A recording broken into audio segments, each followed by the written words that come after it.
And welcome back to The World Today and the Protagonists. Big question.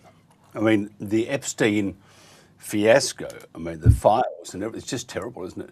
Is Keir Starmer finished? He was visibly shaken at the dispatch box yesterday, and it's clear Mandelson's appointment as US ambassador, incredible, did not follow due process in spite of concerns from the bureaucracy. With the obvious risks, one wonders why Mandelson was Starmer's choice for the role in the first place. How important was Petey in getting things done? Now a police investigation is underway about the leaking cabinet decisions. And while this is a convenient way of closing down debate, the findings will be politically charged, even more than they are now. The Met Police, hello, have issued a statement urging the government to avoid publishing specific documents relating to Jeffrey Epstein and Peter Mandelson so not to undermine their investigations. So what of the Labor Party? Drowning in controversy and community hatred. Does the government have a chance to reset without its most toxic leader? I think so.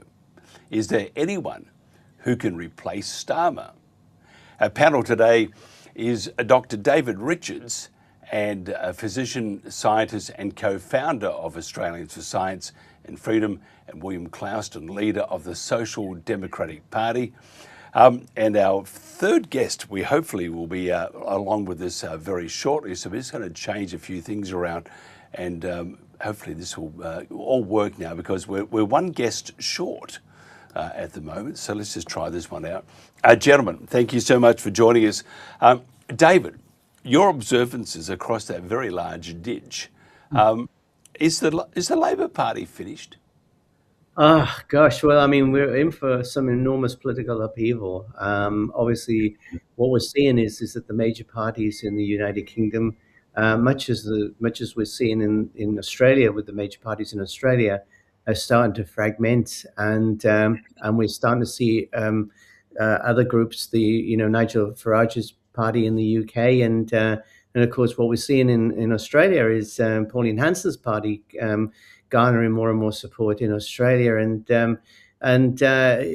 this promises to be, I think, a period of major realignment in terms of the political landscape in both countries and other countries around the world as well.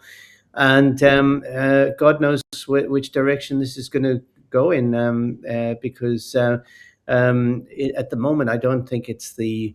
I think what we've witnessed in the UK is one leader after another being undermined and being replaced. Listened with interest to some of Liz Truss's statements about what's been, how she felt when she was deposed as prime minister, and the influences on the politicians that were coming outside of politics. And I think that what we're seeing is that the system, which has been operating for a very long time, Westminster system, very successful, is starting to age. And I think that, I think in the UK and I think in Australia, it's time that we had a frank discussion about, what politics is going to look like into the future. One of the things I've been talking about in Australians for Science and Freedom is our sovereignty of our nation. And what we've seen systematically in the last decade is an undermining of our national sovereignty and our national identity.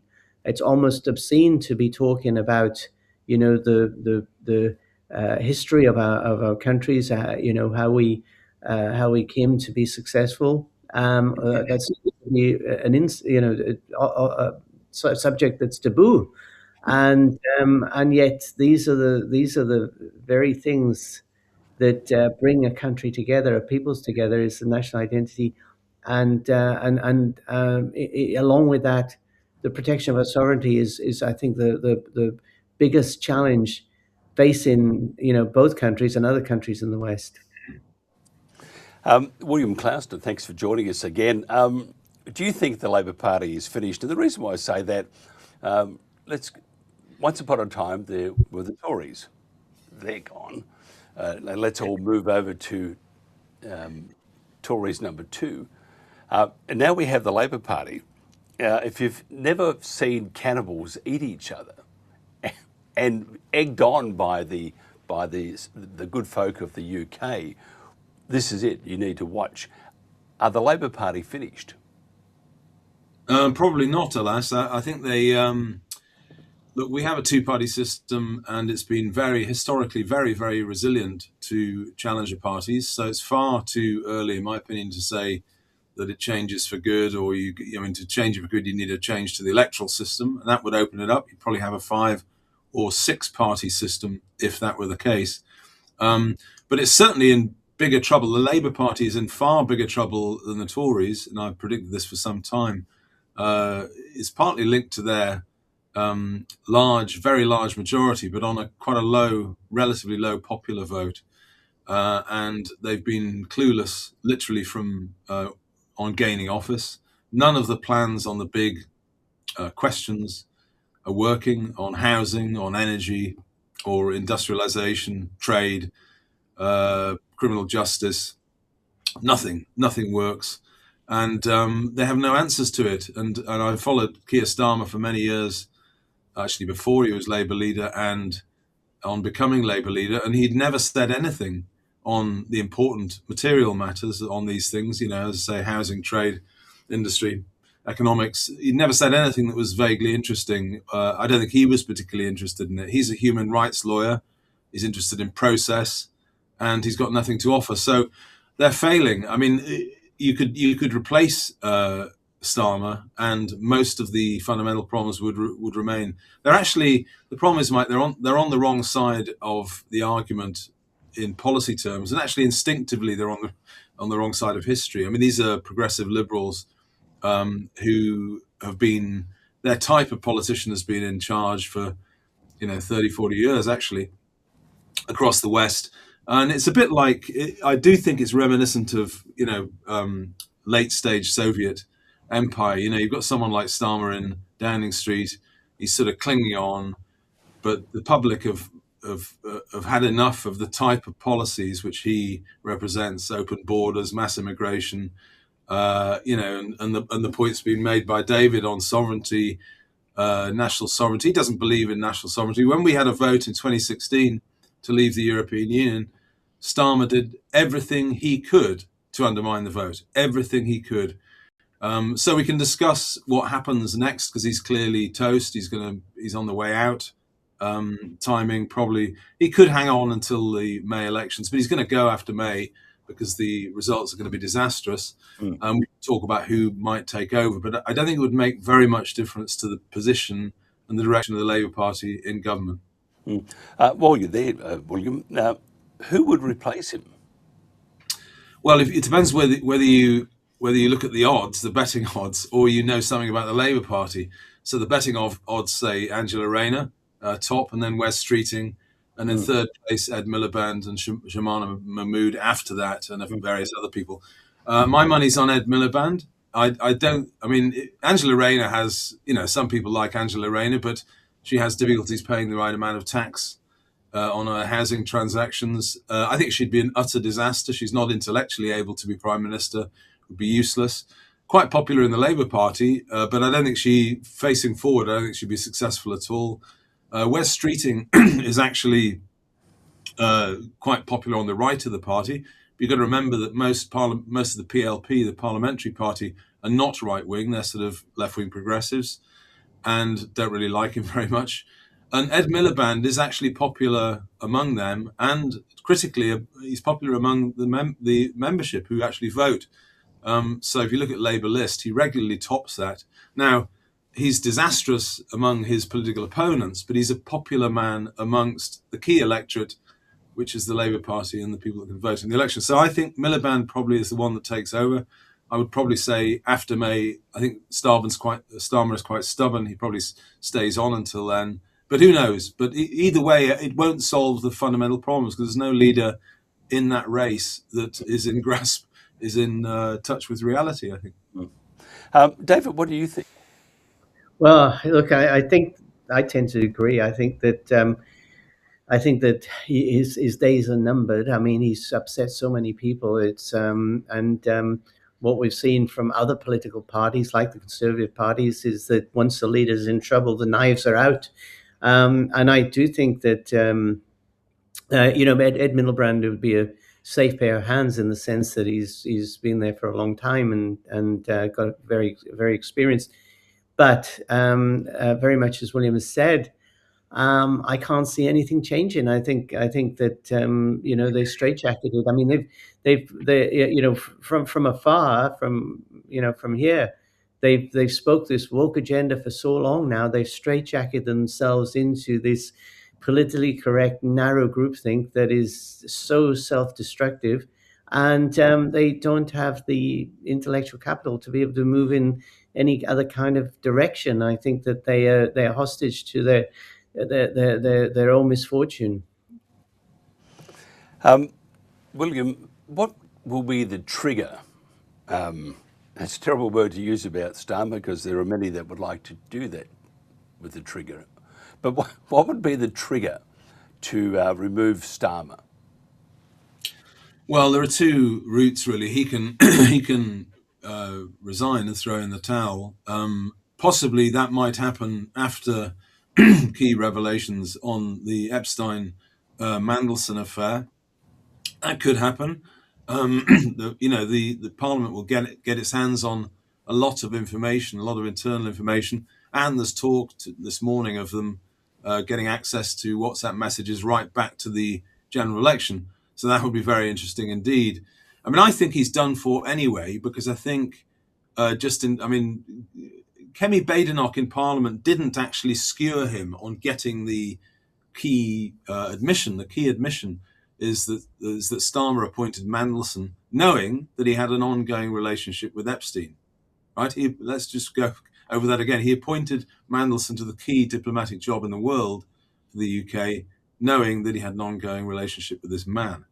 That is appalling judgment. That is, in any world at all, that is absolutely atrocious judgment, and he should go. And a lot of people in the UK are asking, did any key party have something on Starmer? Because it's such a bizarre decision, very, very odd thing to happen. So that should be enough, and that should, and it's quite possible over the next few weeks, because it probably is 2 weeks they're talking about, to get key information out into the public domain. There could be something that's absolutely damning, that even he says, okay, the game's up and we throw in the towel. But if it's not that, the next hurdle is the May elections. The May elections throughout the UK, on those elections that are taking place, because the government have actually postponed quite a few local elections, but there are plenty of them throughout the country. There's the Scottish Parliament elections and the Welsh Senate elections. Now, in Wales, Labour has been in control since the start of the Senate, so it's a major thing if they don't run that. They have no chance of winning that election. Plaid Cymru, the Nationalist Party, is coming up. Reform UK is coming up. So they will lose control of that. And that for Starmer could be devastating. But they'll do appallingly badly in these elections, losing councillors up and down the country. So that's the next trigger. And I think that could trigger a challenge internally in the Labour Party. But they have their own processes about getting nominations to challenge the leadership. And you've got to see who does that. As I say, my front runner is Miliband, but he's saying he has led the Labour Party. He's done that. He's not willing to do it. But I don't really believe him. I think he'd love to do it.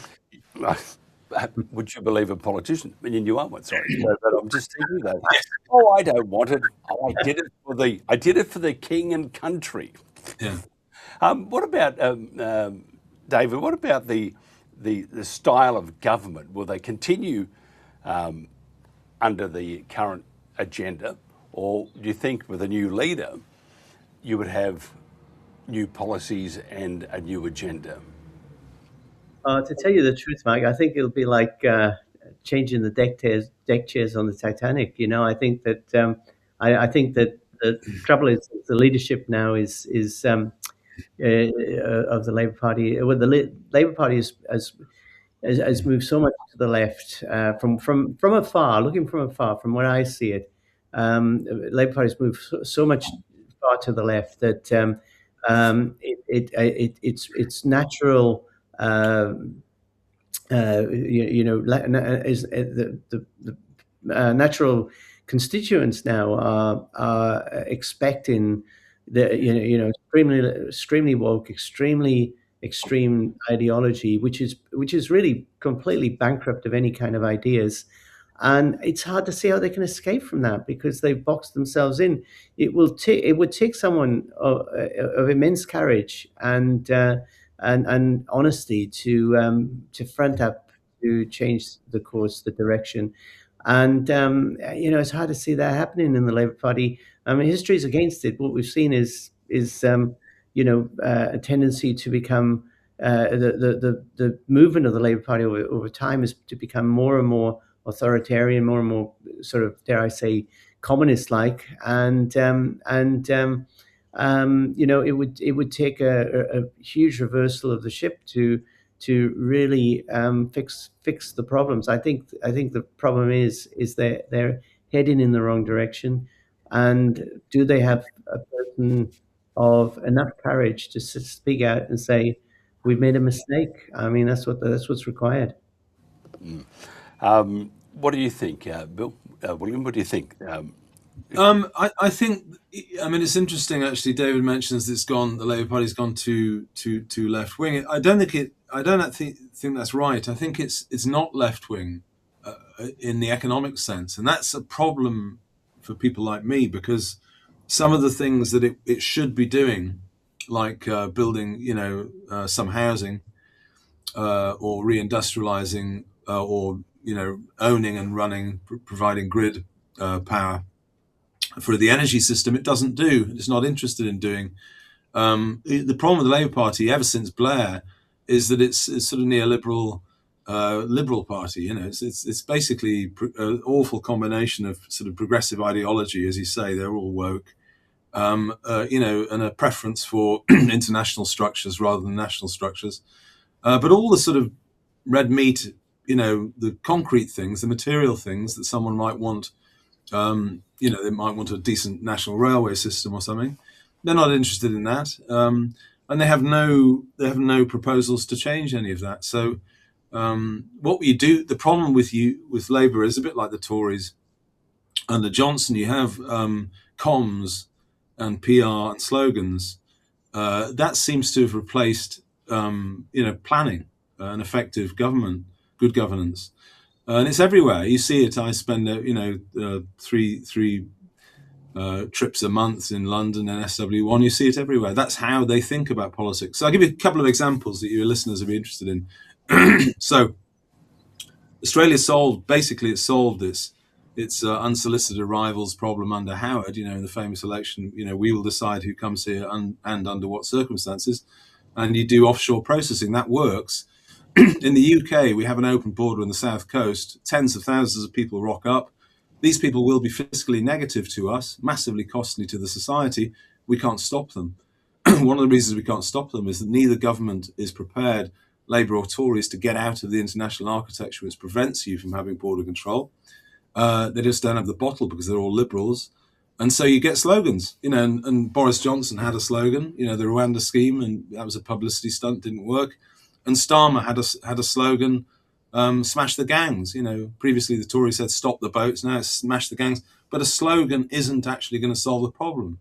What would solve the problem is a policy to get out of that legal international framework and deport people to Ascension Island. The flow would stop tomorrow, but they don't want to do it.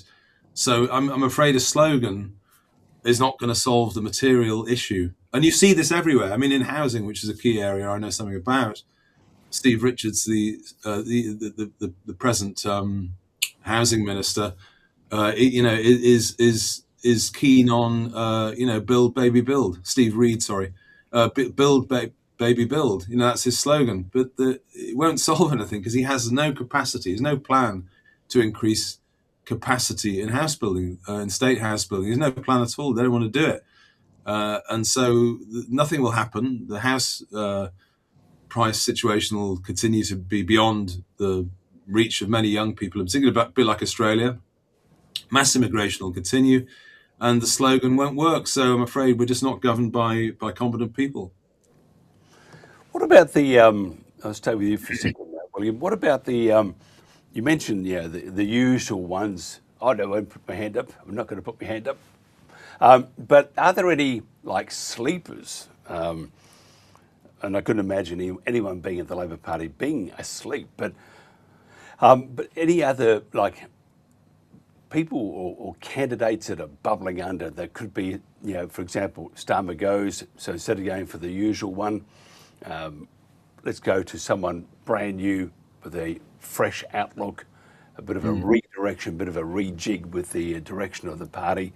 Do you see anyone sort of bobbing away just beneath the elite ones of the Labor Party, someone that might be worth having a go with and could be the new look of the Labor Party? Because if they don't do something dramatically, I mean, we often talk about Nigel, but reform is still looking pretty good. But 3.5 years is a long time to go, and who knows what's going to happen with the Epstein files. But so, do you see anyone who could possibly, be that sleeper that leaps to the defence of the party and leads them out of the swamp? No, I don't see any. I see. I mean, my friends in the Labour Party are in a sort of an organisation called Blue Labour. You have Lord Glassman, who's very, very good. He's their sort of intellectual leader. And you have people like Paul Embry, one or two MPs, probably about 10 MPs in the Blue Labour group. And they're very sensible, not dissimilar to our politics, really. And they're our friends. But no, none of them are prominent enough to challenge. The one person that we haven't mentioned, who gets mentioned a lot, is the Mayor of Manchester, Andy Burnham. Now, there's presently a by-election in Manchester, and he wanted to be a candidate in that, and Starmer stopped him. And that tells you something about how scared Starmer is of Andy Burnham.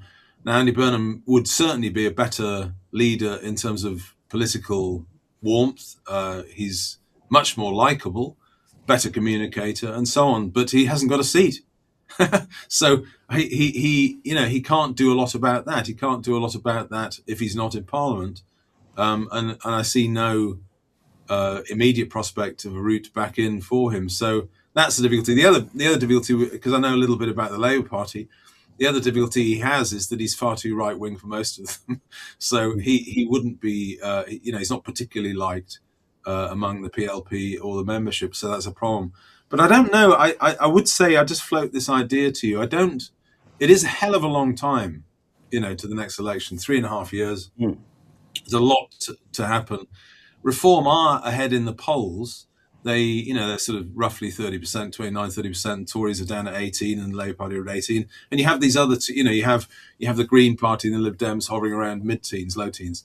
So that's the picture. History says the Tories recover.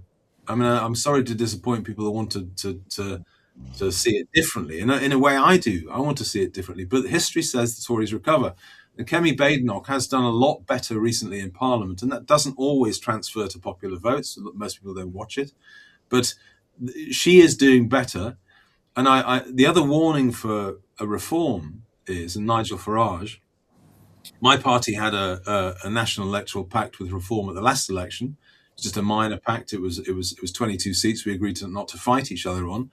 I don't think Reform will do that again with any other party. We were the first in, and probably the only ones that did that with them. Although we disagreed about economics, we thought it was a good idea, and it was a benefit. But I think Reform, again, if they're going to win the next election, they probably have to be doing even better than they are. The historically acute among you will know that the STP in 1982 polled 52% in the polls, and at the election, a year and a half later, with the Lib Dems, we polled 25% in the actual election. So a lot of people are saying, the historians and psephologists are saying, that Reform actually has to be doing a lot better than it is if it's on target to win a general election. And I think that's probably true. And there's also the prospect that you get some horrible sort of woke progressive coalition involving Labour, Lib Dems, SNP and Plaid, just to stop them. And that could happen as well. So I think, on the sensible side of politics, we've got to get our ducks in a row for 2029 and make sure that doesn't happen. It's interesting, and then you have to make sure you have the turnout. Yeah. And Labor are very good at, off you go. It's a bit like the Salvos. Out they go, and then back to the pub, something like that. Anyway, so what about David? What do you think about this? Do you think reform, for example, will have a chance? My opinion, I have to be honest here, is that I think Nigel Farage is a celebrity game show host in waiting, and I have no confidence in Nigel because it just doesn't ring true. There's something that it's like, do I have a deal for you? David, what do you think? Well, if I can just pick up on something William said, so I didn't put myself across very well before. When I talked about the Labour Party becoming more and more communist, I was really talking about their authoritarian stance on things, and the fact that they've been moving to a more and more centralized system. They as William rightly pointed out. They've moved away a little bit from the social democratic roots, if you like, in respect of social justice. But it's the authoritarianism that's quite disturbing. Aldous Huxley. I saw Aldous Huxley being interviewed by Mike Wallace back in the late 1950s, and he warned about this move towards increasing authoritarianism and centralization, which has been quite pernicious and so destructive for freedoms and liberties in certainly in Australia and other Western countries. But coming back to Nigel Farage, well, I was in Chicago in 2015, and my then wife said to me that Donald Trump was going to be campaigning for the Republican Party, and I said to her, "Oh, look, he's a game show host; he'll never make it." And lo and behold, there he is. And so,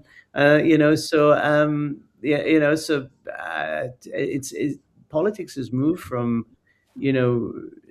intellectual debate and so forth. So we're moving into a period where people are so easily swayed by personalities on televisions and cheap tricks and so forth. And so I wouldn't be so sure. I do think there's something more fundamental going on with politics. I think that I don't, I understand what William's saying about the history that the two-party system has been, survived for over 100 years now, but I think that old coalitions are breaking up. Much of that time was the post-war consensus, and we look at the what's happening with on the global level with the establishment of BRICS and so forth. I think we're going through a period of extreme rapid change and instability, and I think it's quite possible a personality like Nigel Farage will take to the ascendancy, because it seems to be a popularity vote these days rather than common sense that determines the outcomes of these things. What about could the Australia, the wrong one, sorry, could the Labor Party, could they abandon some of their, much hated policies, such as asylum seekers, justice, censorship, surveillance, and the list goes on? What do you think, William? Can they actually do that? Is it possible to, if they abandon, and I don't see that happening, by the way, but if they were to abandon that, would it put them in a better position than they're at the moment? It would, but I agree with you. I think they're just wedded to it. Their whole belief system depends on this, and I think it's a bit like, David mentions Huxley, but it's a bit like the old card-carrying communists. I mean, liberal progressives are liberal progressives, and the selection systems for both parties, but Labour Party particularly, has selected for these views, and Starmer has these views, and Cooper has these views. They all have these views. They're all even on the wins that we've had, against some of this ideology on things like trans ideology. They were on the wrong side of that, and they fought it tooth and nail. So no, I think I don't think there's any prospect that they change. And also the other thing is, there's a big difference between, politicians saying something and believing it, and so it's obvious. But they wouldn't be taken seriously anyway if they suddenly had a reality check. I mean, the Home Secretary, used to wear T-shirts saying "refugees welcome," and now she's going to Ethiopia this week and investing large amounts of taxpayers' money to try and prevent people from making the trip and arriving as migrants. So they're all over the place. But I don't think that will do it. I think, again, David mentions Nigel Farage. I mean, he's pretty clear about his instincts. I mean, most people know, I think his instincts are more in line with most people's basic ideas, but there are one or two problems for him politically. I mean, the biggest one, as I mentioned, is that reform appear to have quite a relatively low ceiling, in that, they're bumping up on 30% and they can't seem to get beyond that. And that is a problem. You might have 30% of the public wholeheartedly support them, but unless he can break out into new territory, they're sort of range bound there. And they also have, one or two problems themselves with proposals and politics and their own policies. I mean, it's clear that, reform. Nigel Farage's Richard Tice have clear ideas on migration and immigration, which I basically share. But on economics and trade, it's difficult to know what they actually want. It's not. I joke sometimes when I'm speaking to people that I don't know what reform's policy on international trade is, because I don't think they know what it is. My policy is more Trumpian and Vancian. I think we need to protect our industry. I think it's protect or perish, and Australia should think that way as well. But I think I don't know what Nigel's view on it is, and unless these things are resolved, it's going to be unclear for the electorate.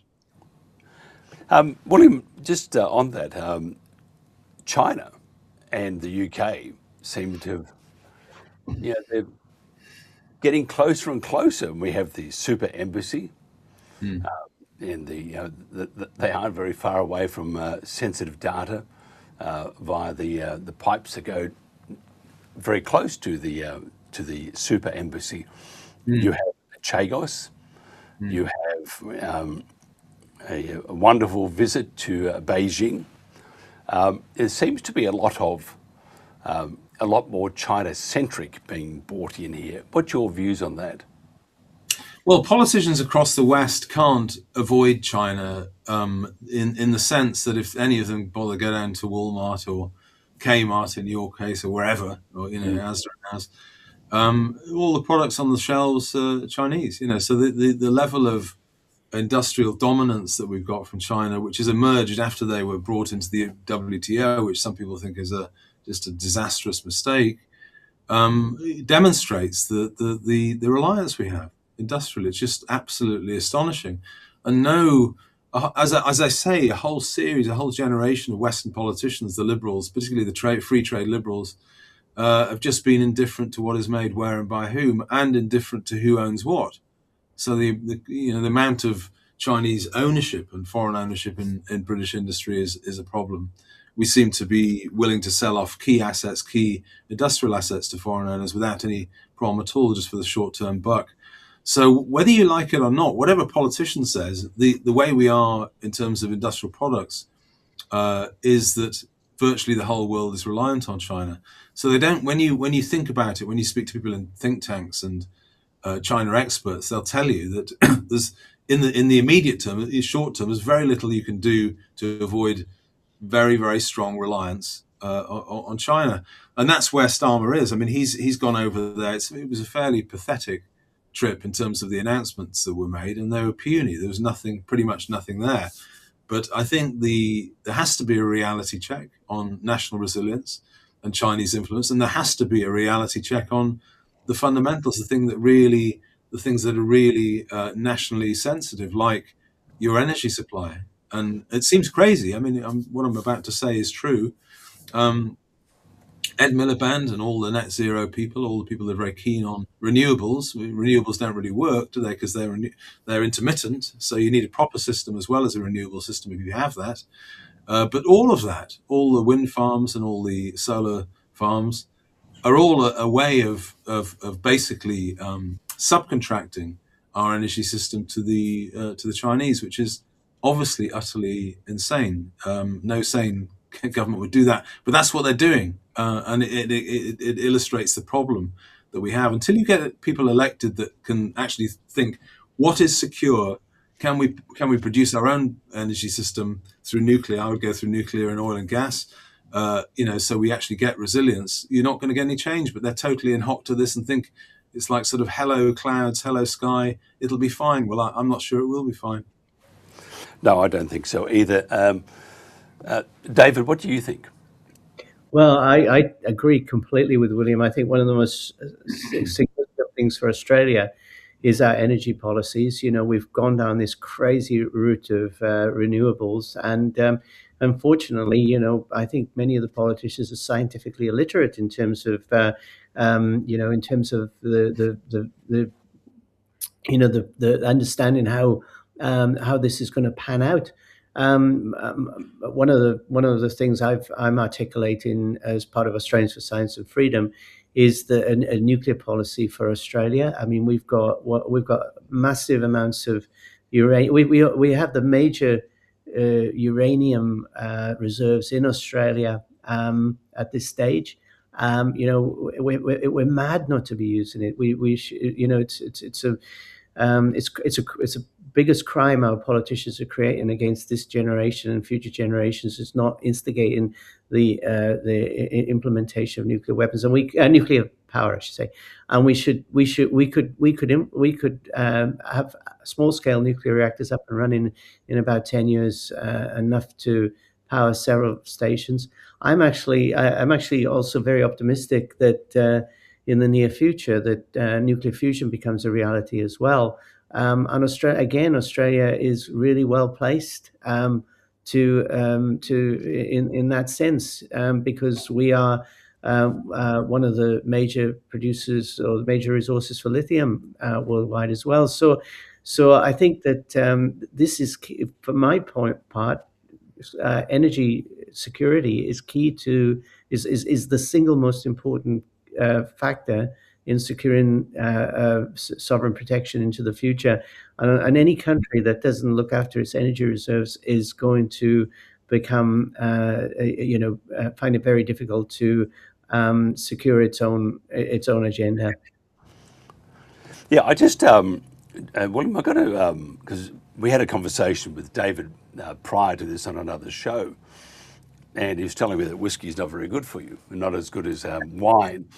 China has agreed to cut tariffs on whiskey from 10% to 5%. That's worth a lot of money, 250 million quid. But I find that I just found it very interesting that they would focus on whiskey. Can you fill me in on why this was decided on, and is it more important than I would imagine? It's not particularly important. I mean, it's not. Look, this is the problem with the tokenism. It's like a little biscuit from the Chinese Communist Party. Here you go. No, look, if you speak to the Scotch whisky producers, the American market is by far the biggest and most important.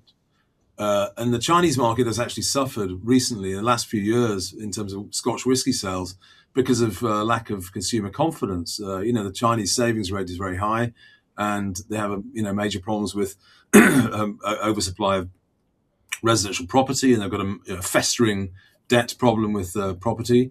And so whiskey sales in China have fallen a great deal anyway. And every time, it's like the argument I make on tariffs.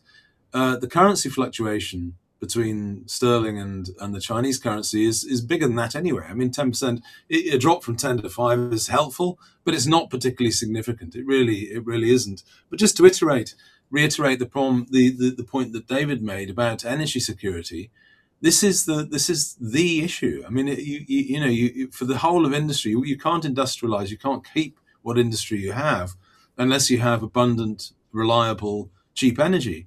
And Australia should be, as you say, it should be out there, out in the front in terms of nuclear. And even, I mean, the LNG that you export is cheaper than the price that you can use it domestically in Australia, which seems mad to me. It's the same problem. You need is a generation of politicians that actually are prepared to put the country first. And we don't seem to have that, which is a real pity. But the energy win in Australia is there for the taking. Take it for goodness sake. But I wouldn't do small ones, David. I would do great big ones. So speak to Westinghouse or the Koreans. Get some big stuff. You need about 8 or 9 or 10 for the same as. All you need is a few. You'd probably need in Australia. You probably need something like 40 gigawatts of power from nuclear would do you. Mm. Before we get into sorry, David, I thought I'd just what do you drink, by the way? William, are you a whiskey man? I'm not actually. I'm mainly Scottish, and my mother's MacDonald from Edinburgh, and my father's family from Orkney originally, and the Acadians produced two wonderful scotches, Highland Park and Scapa. I can't stand the stuff. It gives you a very good high whiskey. It's quite different to normal alcohol. Strange, you're very happy on it. But no, I don't really like spirits in total. I'm a red wine drinker and a beer drinker. I was going to use you to back me up from before with David. I shall put that aside and work on another plan of attack later on. What do you think, David, on what William has said, though? Well, I agree, William. Ultimately, we want big nuclear stations, but one of the arguments in Australia that has resisted or people put up against the introduction of nuclear power plants is that the time scales it's going to take several decades to implement, and that's true, but at the same time, as an interim measure, if we started with small scale nuclear reactors, that would be a beginning. I'm actually one of the things I've done over the last few years. I've been working on a platform called Detective Entropy, which looks at is sort of a predictive algorithm, and I'm actually trying to put together a consortium to try to explore the possibility of developing fusion reactors, which I think is we're starting to get to that level of technology at the moment. And again, Australia is so well placed to be a world leader in nuclear fusion science. It's going to take some decades, but ultimately that's where we need to be looking at. And if we want to secure the future for our children and our grandchildren, these are the really important things that we have to be dealing with right now. One of the things that have brought to our attention on how grubby governments can be, and this is the Epstein dealings. Can I ask you, William, were you surprised that Mandelson was so involved? And Nigel Farage has said there's going to be other names coming out. Got to be careful here. Some have suggested that Nigel's name might come out. Now, whether you've done anything wrong or not, just the association with Epstein, it's it can probably determine whether you have a long career or not. How damaging was Lord Mandelson's dalliances and connections with Epstein?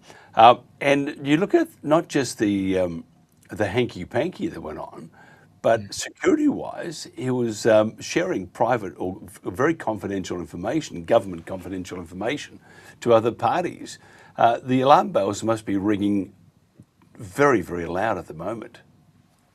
Yeah, funnily enough, I wasn't surprised at Mandelson because he has a history of cozying up to the rich, and he's in that world. He wants to be in that world. He made no secret of it.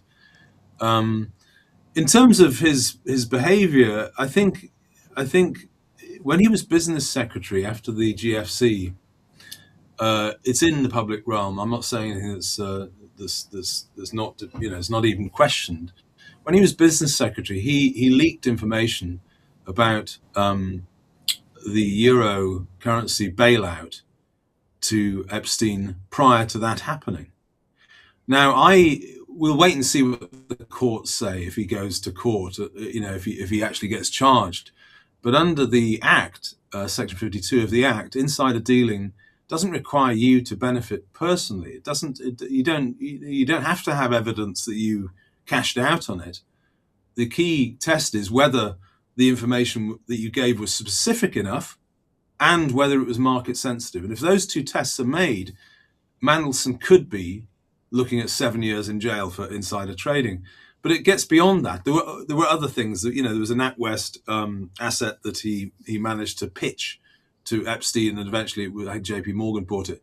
So there's lots of things like that. But if you have a minister of state and they're acting against your interests as a country, and you're basically giving information for very possibly private gain, because he obtained favors after that. He obtained resources, and his husband obtained resources from Epstein after he did these things. It's rather like state capture. That's what it's like. It's like being run by people that do not have the interests of you, your citizens, and your country at heart, and they're basically slicing and dicing it and selling it off.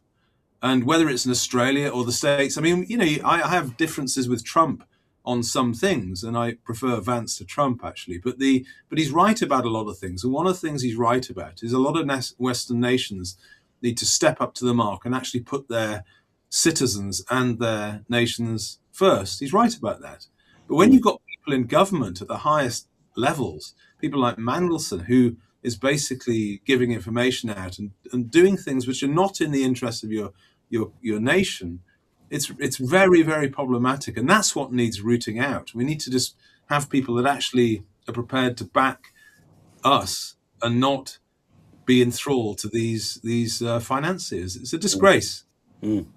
Yeah, whether it's Australia or whether it's the UK, parts of Europe, and many would say the entirety of Europe, but the trust that and I suppose the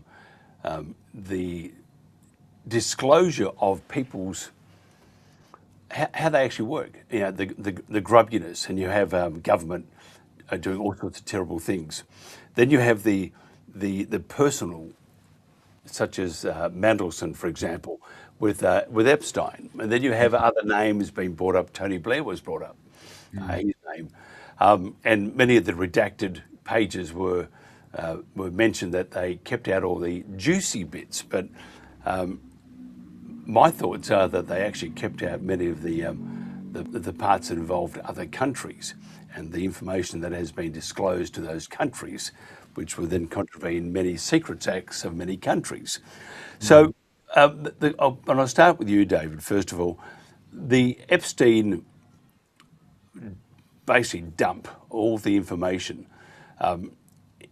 Where do you see it heading? I mean, how do you see the English or the British government, the British government in the UK, how do you see them getting out of this? And do you think they ever will, but do you think other politicians, whether you're the Conservatives or whether you're Labor, the stench, it's like a skunk, it's going to stick to you, and then nobody wants to go near you because you have this stench of mistrust and being a basic slug? What do you think? Well, I was very interested in Whitney Webb's books on One Nation Under Blackmail. Her books were very interesting. I haven't read both volumes yet in its entirety, but it's a very dense read. I mean, as an amazing person. I mean, how she puts all this stuff together is extraordinary. But what she showed was that Epstein was emerged from a system of corruption that was been going on for best part of most of the 20th century, and really developed after the Second World War with the CIA. And central to those policies was to try to engage politicians in unsavory behavior, in order to be able to blackmail them, to exert political influence over them. And, it's extraordinary. Her narrative has just been sort of put out into reality. And so I think there's the details on this are very clear. Reading Whitney Webb's books, extraordinary piece of work. And, this reaches far and deeper. Obviously, certainly within America, but now we're seeing this this spread to the UK and other countries as well. I mean, there are a few people mentioned in Australia as well. So I think this has got an awful long way to run, and I'm not sure where it's going to end. It's going to, a lot of people are going to be cleaned out. Whether this leads to any fundamental change or not. I do remember Peter Mandelson when I was in the UK. He was known as the Prince of Darkness. It's quite an ironic title now, isn't it? With what's happened. Yep, certainly is. And you have the final word, William. We have just about to hit time. What's your thoughts? I mean, I think that's spot on. I think what's happened, if you're in the pub with someone and that's with a sane person, any sane person can see this is straight out of a John le Carré novel, spy novel. What it's about is compromising your target. Once you've compromised them, you have them. And I think that's what's happened, actually. And sadly, we need to rid ourselves of this somehow. Yeah, and your terrible legacy media. It's the Russians. They're behind all. I mean, truly. I have. Anyway. No one listens to it anymore. Actually, that's the thing, Mike. It's not worth it. It's a parody now. The legacy media. It's a joke, to be honest. It is, and you watch the BBC will do a 10-part series. Mm-hmm. Anyway, I've got to thank you both for joining me. Thank you very much, Dr. David Richards, physician, scientist, and co-founder of Australians for Science and Freedom. If somebody wants to find out more about you or the organisation, David, how do they do that? Our organisations on the web. We're Australians for Science Freedom.org, and you can buy my book on Amazon, Detective Entropy. I can't even remember what the full title is now. Detective Entropy. That's enough. That's all right. You need a scotch. And William, if somebody wants to find out more about you or the Social Democratic Party. Well, I'm William Clouston on X. You can follow me there, or you can go to the party website, which is sdp.org.uk. And actually, a tip for your viewers: in 4 hours' time, the SDP announces its new national immigration policy, which is revised, and it's got a very interesting idea in it on a red list, which you might be interested in for Australia. I tip it for you. Take it. We need to get you on next week to talk about that. So Jen will be, she'll call you. Our time at about 2 a.m, and your time it'll be just perfect. Great stuff. Thank you. Take care, guys. Thank you very much. This has been The Protagonists. Coming up next, The World Today.